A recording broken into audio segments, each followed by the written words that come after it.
Hello, everyone. Welcome back. My name is Jeff Mendelson, and this is the One Big Tip podcast. And today, I am really excited to have with me on the line Paul Mackiewicz. Paul is the founder of a digital marketing agency called #Smart, and he is also an Army veteran. After finding his way into the digital marketing industry and working at two different Inc. 5000 fastest growing companies, Paul struck out on his own. Now he helps small businesses get a true understanding of their clients' behavior and uses that information to create highly effective digital marketing strategies. And this is going to be a really interesting conversation today. It's based off of an ebook that Google published, I don't know, maybe like 9, 10 years ago, called ZMOT, Zero Moment of Truth. And the truth of the matter is, too few people talk about this. So I am really excited that Paul is here with us today to really talk about it, break it down, and how you can use it in your business. Paul, thank you so much for joining me. Welcome to the show. Awesome. Super pumped to be here. So, can you please elaborate a little bit on your background here? So, we got the Army veteran part. You got into digital marketing, which is great. And how did you end up finding your way towards this particular niche of working with businesses in order to help them understand, the consumer behavior and what ZMod is all about? How did all this start? Yeah, so after I got out of the military, I became golf pro for a few years, and that was fantastic. Best job in the world. I just couldn't make any money doing it. So I started working with a digital marketing company in New York City that really focused on social media management, reputation management, mobile websites for small businesses. This could be restaurants. It was a few. I was the golf course guy, so I worked with a lot of golf courses. And eventually, I moved on with them and started working with a company in Miami that specialized in search engine optimization and website development for attorneys. After those years, I kind of saw like, hey, why isn't anybody pairing these items together? There's certainly a synergistic relationship between what you're doing on social media, what you're doing on your website, the content that you're putting out there, and how to best utilize it. But there wasn't any business that was kind of taking this full scope digital marketing approach, and really that's where I wanted to come in. And so I spent a few years with a development team building out our eBrand dashboard where you can see all of your reviews, control all your social media, your business listings, SEO, website analytics, kind of a singular hub to take all of that noise that's going on with your digital marketing and distill it into more of like actionable insights that you can take a look at 5 minutes on a report and actually have a pretty good understanding of what's going on with your online marketing. That led me to the zero moment of truth, which really intrigued me because I enjoy psychology. I enjoy kind of digging into people's minds and how they make buying decisions and the process that they're going through. But really, more than anything, the technology and the access to technology, the fact we all have computers in our pockets now, and how that changed how people made buying decisions. So when I was in school, I got my degree in marketing. So, we understand the three-step process of marketing, which is always awareness. I see that ad, the first moment of truth. So I've seen that ad and I've now taken a buying decision. I've gone to the grocery store and picked up that box of cereal or that laundry detergent. And then the second moment of truth was the experience. So, those Lucky Charms were delicious. I want to tell my friends about it, or that was horrible. It's too sugary. I'm never going to buy them again. I'm going to hop online, write a review, and complain. So that was always the traditional marketing process: was awareness, experience, or I'm sorry, awareness, the shelf, the first moment of truth, experience, the second moment of truth. Now we have technology. Now we compare. What I tell my clients all the time is you have to be prepared to be compared.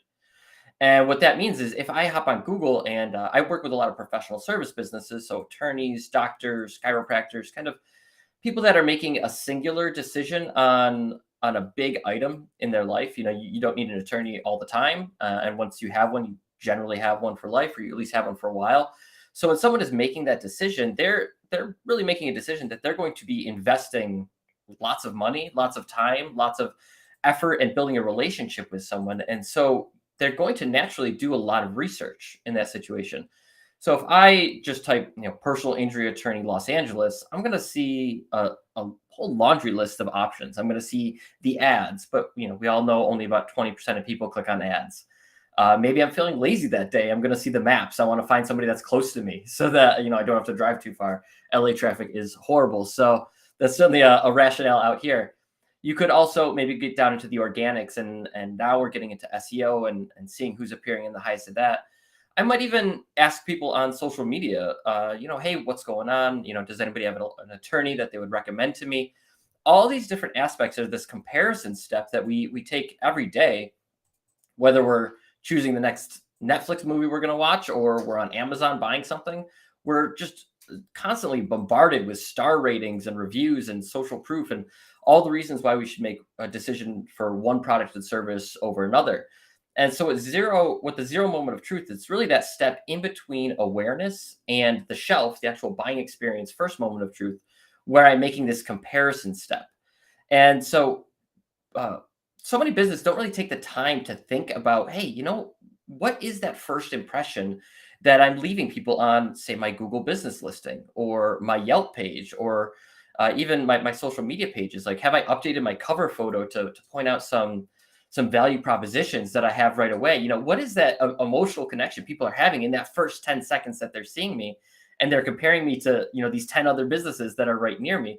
And what am I doing to utilize that brief moment of time to show them I'm the right choice at the end of the day? And so the zero moment of truth, it's becoming all the more important, especially with the last year that we've gone through and how many more people are making decisions strictly online, and that we're traveling less, and that all of that research is happening, generally on this device that's right in our pocket. Businesses really need to take that extra step to go through that process, pretending that they're a potential client or customer and seeing what they see and then deciding, hey, like, why would I choose myself or not choose myself? And then take some action off those things. What's really interesting about what you were describing, and let's just break apart the idea for attorneys. A lot of attorney sites that you come to, they're pretty much brochure sites, right? Maybe there's a call to action on the top, but for the most part, it'll say like, I'm an accident attorney, or I'm a, a criminal attorney, or or a divorce attorney, or whatever it is, right? And what happens is that they go into this mode of telling all about themselves, right? Graduated from here. I do X, Y, and Z services, things like that. Where sometimes they don't necessarily think about the offer, meaning what is in it for me. If I'm searching for a divorce attorney in Miami, I want the divorce attorney who's going to serve my needs. I really don't care whether he graduated from the University of Pennsylvania or University of Wisconsin, right? Mhm. I want someone who's going to be able to attend to my needs right away. And when you start applying those principles of the zero moment of truth, I think a lot of what needs to go into it as well, around that experience is, are you resolving that particular pain point that I have at that particular second, right? Because nobody types in divorce attorney in Miami for their health, right? Nobody does it for funsies. Nobody types in dog groomers, because they just want to say, well, how many dog groomers are around? No, that's not why they do it. They're typing it into Google, and the reason why Google is such an important and central tool to all this is that it gives you the most relevant results right there at that moment, exactly when you are asking for it. How Yeah, do and you go ahead. I was just gonna say the one thing I would want to piggyback off of Google too is you hit on two really important parts. One is your website. Your website's the centralized hub of your business. It's the only thing you are in 100% control of, right? So you decide what message is on there. You decide what the value propositions you're putting out there. And one thing that you have to remember is people buy from people they like. They buy from people they relate to. So with all my attorneys, I ask them, one of the first questions, I'm like, hey, what charities are you donating to? What are you doing in your local community to positively impact those around you? What are the reasons that someone's going to choose you over a different attorney? And so when I ask them, like, what makes you you? Why should I choose you? And they're like, well, I'm a car accident attorney. I'm like, great. So is everyone else. He's like, well, I have free consultations. I'm like, great. So does everyone else. But when you dig and you dig and you dig, and that's one of the fun parts of what I do, and kind of why I enjoy the psychology of Zmot, is I get them to really like open up. I have one attorney, he's very active in his local community, does talks with the children at a after school activity at the local police station, kind of talks to them about chasing their dreams, gives them backpacks, does cool things like this. I have another attorney who he likes Harry Potter. Like I was digging and digging and digging, trying to like get him to like tell me something different about him. And he's like, all right, like I'll level with you. My kids and I, we love Harry Potter. We watch them all every holiday. We watch like, all 8 movies, or however many there are of those now. I've got pictures of him like dressed up as students at Hogwarts for Halloween with his kids. Like he's got something on his website, not only on his website, but also his business listings, which I'll get to as well. But those things that kind of differentiate you. And at that zero moment of truth, if I'm comparing to people and I see somebody, oh, this dude likes Harry Potter as much as I do, and like I immediately have like a relatable item with them. In my background, I put Spider-Man, I got Buffalo Bills stuff, I got a WWE Slammy. Like, if anybody's as big a dork as I am, and they have a conversation with me on a web chat, like these are value propositions around me. It's not only the things I enjoy and like; these are items that people could potentially relate with me real quick. To kind of look at that right into the business listings as well. Your Google business listing is the most important listing you have out there. And Google has actually done an amazing job of really opening up the doors of conversion on that. You can get messages through it, obviously directions, phone calls, get to your website, all the things like that. But you could put product cards and service cards. So when I'm talking about attorneys, I take every single practice area that they have, even the subtopics within those practice areas, and I create practice or product cards for them on their GMB. So imagine somebody says, their Uber just got into a car accident, and so they pull up rideshare accident or Uber accident on their phone, and they get this map. They click through some of these different map listings, and they see one thing pop up and it says Uber Lyft accident service right there. Oh, I click on that. It's got a little bit of content on it, one button calling right on it. Like, you just circumvented anyone even having to go to your website by keeping them informed at that comparison step. Hey, who am I going to pick right now? I need somebody now. We've left the conversion point right in their hand. It's one button away. Some pertinent information on their exact situation is right there. Even some pictures listed right in their GMB, or posts that are going into their GMB, kind of talking about this exact thing they need. So your website is incredibly important, but you can't forget your Yelp page, because Yelp and Apple still have that contract. So if I'm saying, hey Siri, find me a personal injury attorney, guess where that data is coming from? So you better be sure your Yelp page says what you do, right? Your Google business listing, that's about 60% of searches. People are being funneled that way in some way. So it's kind of how all of this works together. This is not even talking about social, the amount of people that sit on Facebook and Instagram all day. Really, really fun stuff. And just taking a client and like pulling them through this process of like, hey, let's Google it. Let's see what what comes up for you. Let's talk about that emotional connection people are having with you, and getting them to kind of get those wheels turning. I know attorneys are very good at what they do. They're not always the best at thinking about the business of marketing, and like how to have a smooth intake process that really gently escorts somebody through their legal situation, and how to get reviews in each step of the process, and how those reviews impact the ZMOT for the next 20 people that search for them. And so kind of pulling all of these different aspects of your digital marketing together into like a synergistic relationship. That's the real fun stuff I enjoy doing. I love that example. I love how you really articulated, the entire journey of how you bring, a, let's just call it non-sexy industry, right? Because like you said, attorneys, they're not, they're not there for fun and games. They're there to get work done. And sometimes they have to put off like that tough demeanor, and they feel like they need to look tougher than the next guy on the next billboard, type thing. It's like I see it all the time on, like on the interstate over here, where it's just, you just go after, attorney billboard, and you're looking at it, it's like, dude, come on, does that really work? And it's like, well, maybe it does, but yeah, it's like, that's what they're trying to do is project strength, but they're also trying to project a story that I am going to be the person that's going to get it done for you. So I really like that analogy. Thank you so much for showing that. Let's dig in a little bit deeper on how a business can use ZMOT to hack the consumer behavior, right? Because I think that's really the secret sauce here, is that once you get a particular business to think about how I'm going to serve them at their with their particular pain point at that exact moment in time, that that is an art, right? I mean, Mhm. let's face it, that is not something that you can just, get a graphic designer and put a pretty graphic up and be done with it. There really needs to be a lot more thought, in order to, in order to get inside the head and really make me stop, press that button, make that choice on my, on my 6-inch screen, and actually make that happen. Let's talk a little bit about hacking consumer behavior and how that relates to Zmod. How does that look like in your world?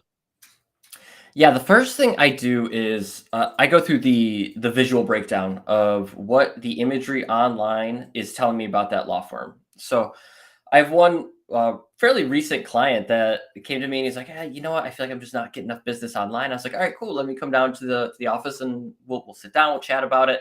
I walk in. This is the coolest law firm office I've ever seen. He's got neons on the light on the walls. He's got great artwork everywhere, floor to ceiling glass offices, like just a beautiful, beautiful office. Not a single picture of it online.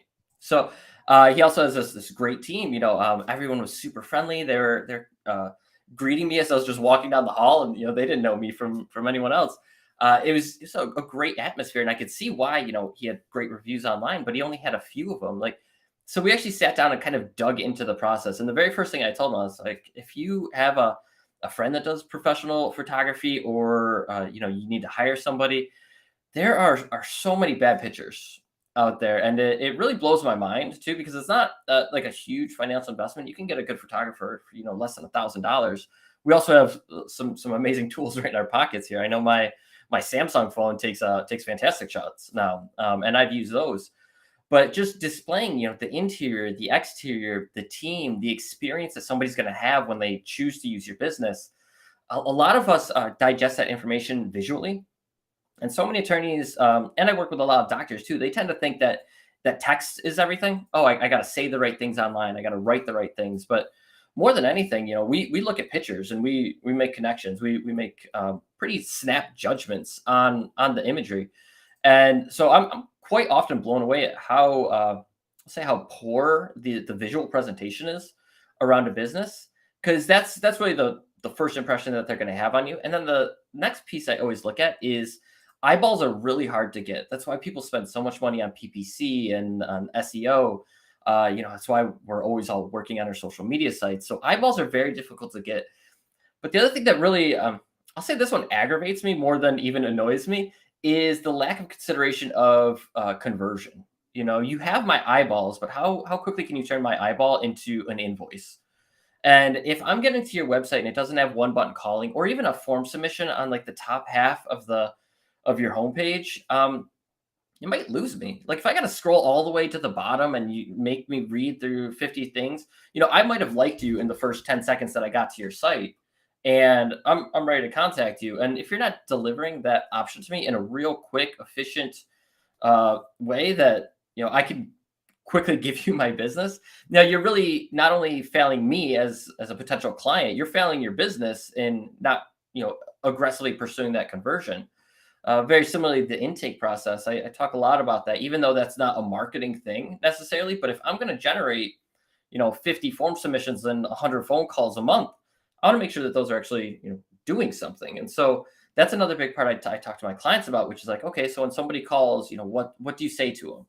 If you have to put them on hold, what do you say to them? If you have to call them back, like, do you have some processes in place? And kind of making sure that once we've gotten past the Zima, we've gotten past that initial, okay, cool, this business looks cool, I like this guy, he likes Harry Potter, give him a call.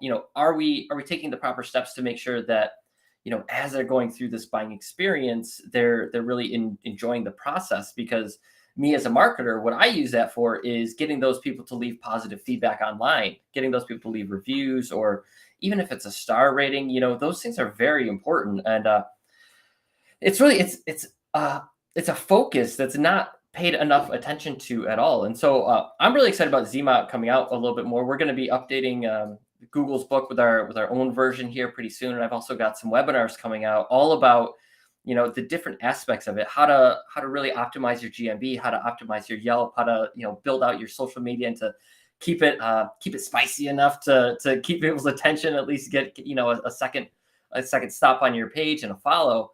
Uh, this is really the future where marketing is going, and people just need to pay a little bit more attention to it. And so the tagline I use all the time for them is, just got to be prepared to be compared. Be ready to take a look at what your competitors are doing, and then find a way to differentiate yourself. Thank you so much for sharing that. I think that message is something that needs to be heard so much more, and especially when you're talking to a business that maybe doesn't have the experience to advertise online. Sometimes that whole conversation can be an uphill battle. It can be this conversation where you're almost preaching to somebody. It's like, really, you didn't know that your phone is tracking you? You didn't know that your phone knows where you are? So like, so if I do need an accident attorney in Santa Monica, like, yeah, your listing should come up. Like, and sometimes having those conversations is really like, okay, let's start from the beginning. Let's show you how to do that. One last thing I wanted to ask you before we move on is, how do the other aspects of digital marketing mesh into this? I mean, one thing that comes to mind for me is retargeting, right? You already got someone to look at your Google Map listing. You managed to get them over to your site. Maybe they didn't make a buying decision right then, but there are some ancillary actions that you can do to still keep keep that to keep that business on top of mind. You can retarget them into Facebook or Instagram. You can have display ads that follow them around when they're looking at news sites.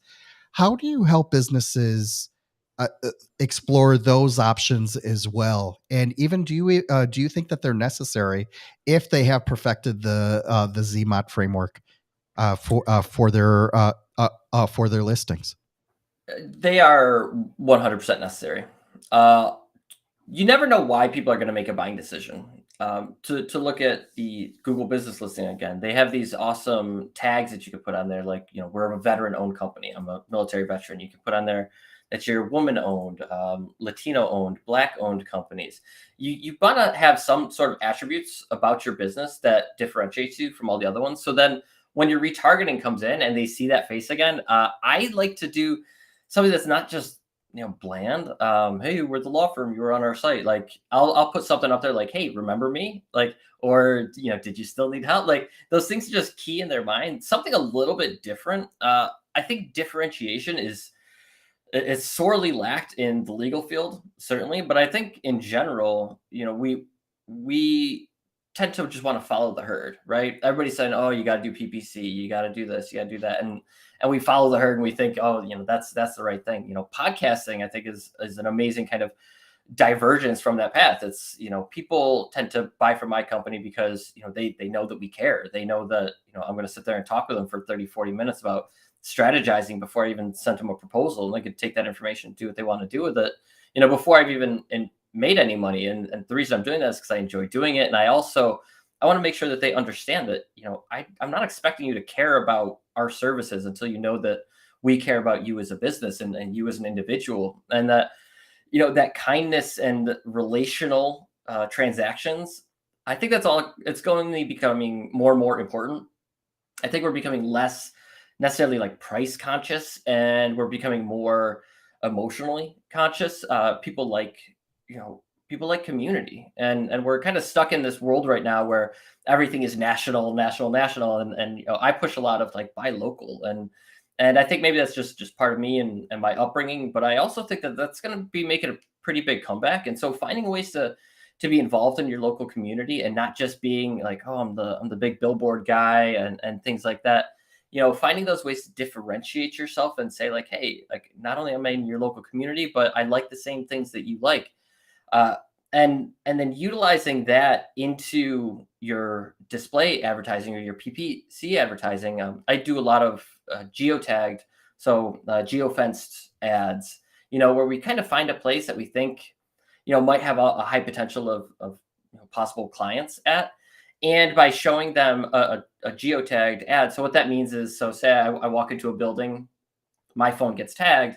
I walk out, I open a news site, and suddenly I'm seeing an ad for a business. I never went to their website or anything like that, but it was just because of my geolocation. they knew where I was. And that's actually a great way to just introduce yourself to some of your local community too. If you're doing it at different areas. So for some of my car accident attorneys, like we'll do it at maybe like an auto repair shop. And just, if you're at an auto repair shop, chances are maybe you got in a car accident. And this might be your first opportunity to be introduced to this law firm. And if I see, hey, here's a cool attorney who, he doesn't look like he's ambulance chasing. He doesn't look like he's, being this rough and tumble guy. Character is a really, really big part of the clients that I look for. And we're in a very lucky place in that, we're the type of marketing company that we work with high character people. We're able to kind of not necessarily pick and choose all the time, but we really vet our clients a bit. I mean, we're trying to earn their business, certainly, and I expect them to be a pain in my ass here for the first few months that they're with me, like making sure that we're on top of everything. But also, one of the fun parts about getting into the psychology of ZMOT is you get to know your clients a little bit better, and you get to really find out, the character of that person and why. Like, if I had a legal service that I was looking for, you're like, why would I choose this guy? And getting to sit down with them and actually pull some of this information out of them, I think it allows us as a marketing company to really better represent them online because we know them a little bit better. We see why somebody would leave that positive review. Sometimes you read reviews and you're like, is this fake? Is this fake? But then you actually meet the guy, you talk to him, and you're like, oh, all right. Like, I can now see why this all works. And so now when I'm designing a social media campaign for that person, it's a lot easier because like I know about them. I know that they care. I know that they are genuine in what they're doing, and they're not just some big ambulance chasing law firm that's out there maybe doing some scrupulous items and scrupulous marketing tactics in order to get on there or cheating in some way with their SEO. I want to find good character business and then just amplify that online because that's what people want. People want to work with good people. They want to work with people that they can trust and build a relationship with. And so a lot of business owners are a little bit reserved maybe or shy. It might be too strong a word, but they're not willing to put their genuine self out there and be authentic online. And that's the fun part of what I do is kind of like drag that authenticity out of them and say, it's okay to tell people you like Harry Potter. It's okay to, be a fan of Marvel or be a fan of your local football team and to talk about that online. Like it's truly okay. Like people will relate to that and people will like that. And so it's oftentimes kind of like a little hand on the back, pushing them to get them to that point. But once they do, really the world changes for them. They realize like, okay, like I can build the law firm that I want to build. I don't have to be this, I'm a big tough guy on a billboard. I can be me and still enjoy the career that I've chosen. It's really fun. I love it, man. Thank you so much for that explanation. I think that really hit home and it really draws out, like the why this is so important. So really appreciate you going into that. Paul, can you please let everyone know how they can learn more about your company and how they can reach out to you directly? Yeah, certainly. The easiest way to get in touch with me is ZMOT Expert, ZMOTEXPERT.com. That's my main landing page. I even put my calendar right on there. So you'll be able to see if I've got some available times in the next few days or next few weeks to sit down and go through your online presence and strategize a little bit and pull some of those little nuggets of authenticity out. So that's on there. It's also got links to all of our Instagram. Instagram messaging is always a pretty good way to get in touch with me. I am on LinkedIn. It's just /ZMOT Expert. You can always find me over there. LinkedIn is a little tough because I do get lots of solicitations. Anytime you have business owner written on there, it gets a little tough.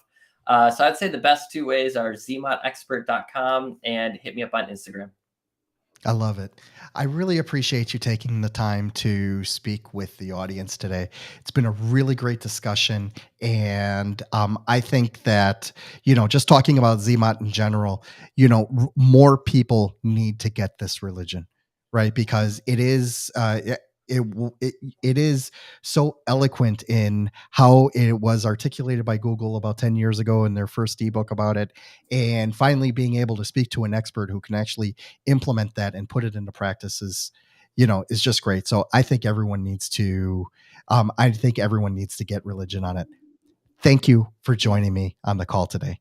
Much appreciated. But I had a great time. Thank you so much, Jeff.